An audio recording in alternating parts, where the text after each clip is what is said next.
लोकसभा चुनाव को लेकर आज पूर्णिया में महागठबंधन की रैली हुई और इस महागठबंधन की रैली में सभी सातों दलों ने मिलकर बीजेपी को सत्ता से बेदखल करने का संकल्प लिया है।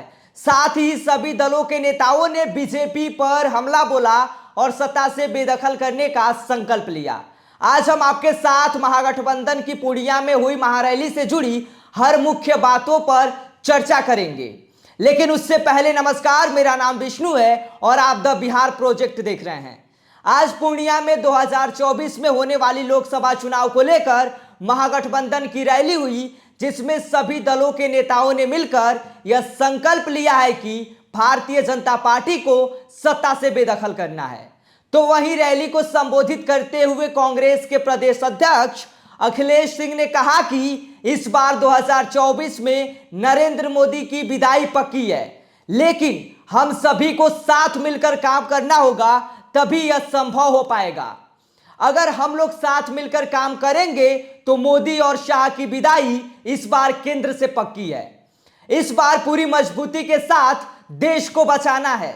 आगे अपने संबोधन में अखिलेश सिंह ने कहा कि कुछ लोग आते जाते रहेंगे, उनकी चिंता नहीं करनी चाहिए, क्योंकि जो लोग लालच के चक्कर में आते जाते रहते हैं उनको जाने दीजिए, रोकिए नहीं। आगे बोले कि नीतीश जी, इस लड़ाई को आगे बढ़ाइए, कांग्रेस आपके साथ है। उन्होंने आगे कहा कि कांग्रेस एक ऐसी पार्टी है जो 137 सालों के इतिहास में कभी भी भाजपा और आरएसएस के साथ समझौता नहीं किया। मुझे पूरी उम्मीद है कि महागठबंधन के साथ साथ अगर मिलकर काम करेंगे तो यहां से मोदी और अमित शाह को कोई जगह नहीं मिलेगी।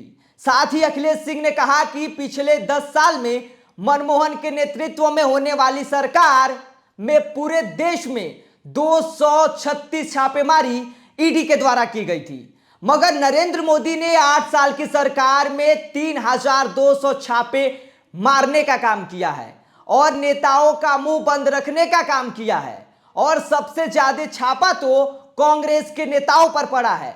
इसके बाद जदयू के राष्ट्रीय अध्यक्ष ललन सिंह ने अपने संबोधन में कहा कि 2024 में भारतीय जनता पार्टी की दाल नहीं गलने वाली है। आगे अपने संबोधन में ललन सिंह ने कहा कि अमित शाह जी, आप चाहे जितना सपना देखिए, आप महागठबंधन की लड़ाई लगाने में चाहे जितने मीडिया का इस्तेमाल करते रहिए, लेकिन इस बार आपकी दाल नहीं गलने वाली है और आपको सत्ता से बेदखल करने के लिए जो बिहार के लोगों का सपना आ रहा है, यह सपना बिल्कुल सच होगा। अपने संबोधन में जेडीयू के राष्ट्रीय अध्यक्ष ललन सिंह कहते हैं कि अमित शाह सिर्फ प्रवचन दे रहे हैं।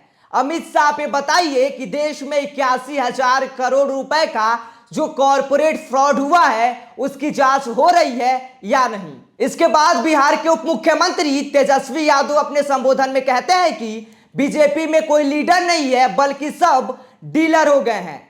जो बीजेपी के साथ है वो राजा हरिश्चंद्र और जो उनके खिलाफ है उसके यहां तो छापे पड़ते हैं। यानी कि जो भारतीय जनता पार्टी के साथ है वो राजा हरिश्चंद्र बन के है, लेकिन जो उनके खिलाफ है उनके यहां तो बस सीधे ईडी की छापेमारी पड़ती है। मगर नीतीश कुमार बीजेपी से डरे नहीं हैं और वो हमेशा बीजेपी से लड़े हैं। नीतीश कुमार महागठबंधन के साथ आकर बीजेपी को सबक सिखाए हैं।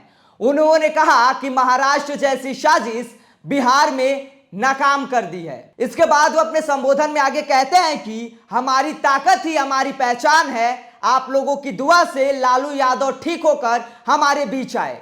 बिहार के उप मुख्यमंत्री तेजस्वी यादव आगे बोलते हैं कि जिस तरह से लालू यादव सांप्रदायिक ताकतों के आगे घुटने नहीं टेके, ठीक उसी तरह से लालू का बेटा भी वचन देता है कि सांप्रदायिक ताकतों के आगे कभी भी घुटने नहीं टेकेगा और हम सब सातों पार्टियों के साथ मिलकर देश को आगे ले जाएंगे। इसके बाद RJD supremo Lalu Prasad Yadav virtually माध्यम से रैली को संबोधित करते हुए बोले कि बीजेपी वाले तो आरक्षण के घोर विरोधी हैं और आगे कहा कि बीजेपी और आरएसएस के लोग देश में आरक्षण को खत्म करने की साजिश कर रहे हैं। ऐसे में हम लोगों को साथ होकर भारतीय जनता पार्टी को सत्ता से बेदखल करना है। और इसके बाद लालू यादव ने अपने संबोधन में कहा कि हम इस बार काफी खुश हैं कि महागठबंधन के सभी दलों के लोग एक साथ एक मंच पर नजर आए हैं और यही एकजुटता साबित करेगी कि आने वाले लोकसभा चुनाव के लिए महागठबंधन पूरी तरह से तैयार है। और इसके साथ ही आगे उन्होंने कहा कि बीजेपी की गलत नीतियों के कारण आज देश टुकड़ों टुकड़ों में बंटने की कगार पर पहुंच चुका है। तो ऐसे में हम सभी को एकजुट होकर लड़ाई लड़नी होगी और जब हम एक साथ एकजुट रहेंगे तो किसी की हिम्मत नहीं है कि वह देश को तोड़ सके। इसके बाद बिहार के मुख्यमंत्री नीतीश कुमार अपने संबोधन में कहते हैं कि बीजेपी में केवल 2 ही नेता हैं। जब महागठबंधन अलग बना था तब दिल्ली से आकर पीएम मोदी और गृह मंत्री अमित शाह ने बिहार में भाषण दिए थे और क्या क्या बोले थे यह सब जानते हैं, और फिर आज कहीं और भाषण दे रहे हैं। नीतीश कुमार ने अपने संबोधन में यह भी कहा कि यह लोग अपनी पार्टी के नेताओं को भी नहीं जानते हैं और हर चीज पर कब्जा जमाए बैठे हैं, यहां तक कि मीडिया पर भी इन्हीं का कब्जा है। साथ ही यह लोग हमेशा यही कहते हैं कि बिहार में हमने बहुत काम किया है, जबकि इन्होंने बिहार में कोई काम नहीं किया है। अभी तक केंद्र सरकार की ओर से 8 साल में बिहार को मात्र 59,000 करोड़ रुपए दिए गए हैं, जबकि 1,25,000 करोड़ रुपए की मदद की बात कही गई थी। आगे नीतीश कुमार मंच से ही इस बात का ऐलान कर देते हैं कि बिहार में भारी संख्या में शिक्षकों की बहाली होगी और यही नहीं, जो शिक्षक पहले से काम कर रहे हैं उनकी भी सैलरी बढ़ाई जाएगी। इसके साथ ही जब नीतीश कुमार जनसभा को संबोधित कर रहे थे तभी शिक्षक अभ्यर्थी नौकरी की मांग करने लगे। तब अभ्यर्थियों के शोर मचाए जाने पर मुख्यमंत्री भड़क गए और बोले कि आप क्या बोल रहे हो जी, आप शिक्षक वाला बात मत बोलो। अरे आप सुनो, आपको मालूम है कि कितने शिक्षकों की बहाली हो चुकी है और कितने शिक्षकों की बहाली अब करने वाले हैं। नीतीश कुमार ने आगे शिक्षक अभ्यर्थियों से पूछा कि आप लोगों को कौन गलत चीज बता रहा है, बड़े पैमाने पर शिक्षकों की बहाली होगी, आप चिंता मत करिए। उसके बाद पूर्व सीएम जीतन राम मांझी ने अपने संबोधन में कहा कि केंद्र की सरकार ने देश के जुमलों के सिवाय और कुछ नहीं दिया है और केंद्र की सरकार ने देश की जनता को महंगाई की आग में झोंक दिया है। इसके बाद वो अपने संबोधन में आगे कहते हैं कि जो बीजेपी के आरक्षण खत्म करने का सपना है वो हम किसी भी हाल में पूरा नहीं होने देंगे। वर्तमान में जो केंद्र सरकार है वो जुमलों की सरकार है। जुमलों की सरकार ने देश की जनता से वादा किया था कि महंगाई जाएगी और खुशहाली आएगी, लेकिन यहां तो उल्टा ही हो गया।